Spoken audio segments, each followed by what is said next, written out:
بسم الله الرحمن الرحيم. الحاقة ما الحاقة وما أدراك ما الحاقة كذبت ثمود وعاد بالقارعة فأما ثمود فأهلكوا بالطاغية وأما عاد فأهلكوا بريح صرصر عاتية سخرها عليهم 7 ليال و8 أيام حسوما فترى القوم فيها صرعا كأنهم أعجاز نخل خاوية فهل ترى لهم من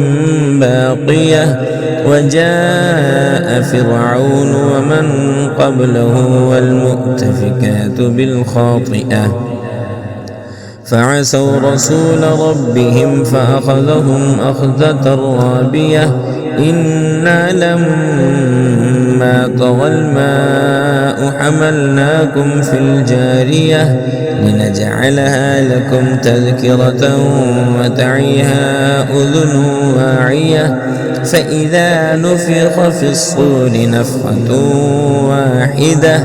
وحملت الأرض والجبال فدكتا دكة واحدة فيومئذ وقعت الواقعة وانشقت السماء فهي يومئذ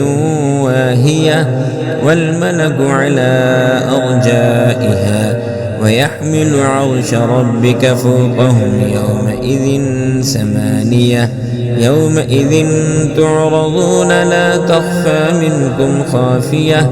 فأما من أوتي كتابه بيمينه فيقول هاؤم اقرءوا كتابيه إني ظننت أني ملاق حسابيه فهو في عيشة راضية في جنة عالية قطوفها دانية كلوا واشربوا هنيئا بما أسلفتم في الأيام الخالية وأما من أوتي كتابه بشماله فيقول يا ليتني لم أوت كتابيه ولم أدر ما حسابيه يا ليتها كانت القاضية ما أغنى عني ماليه هلك عني سلطانيه خذوه فغلوه ثم الجحيم صلوه ثم في سلسلة ذرعها 70 ذراعا فاسلكوه إنه كان لا يؤمن بالله العظيم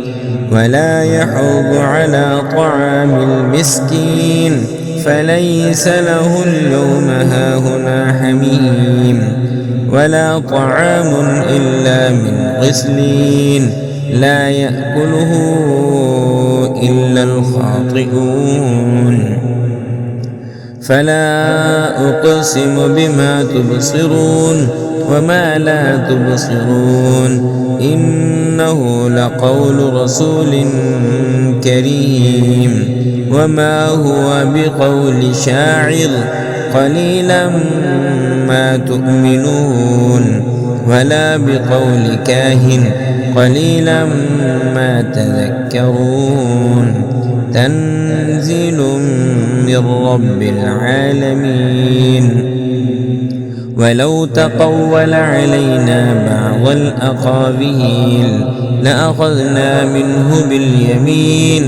ثم لقطعنا منه الوتين فما منكم من أحد عنه حاجزين وإنه لتذكرة للمتقين وإنا لنعلم أن منكم مكذبين وإنه لحسرة على الكافرين وإنه لحق اليقين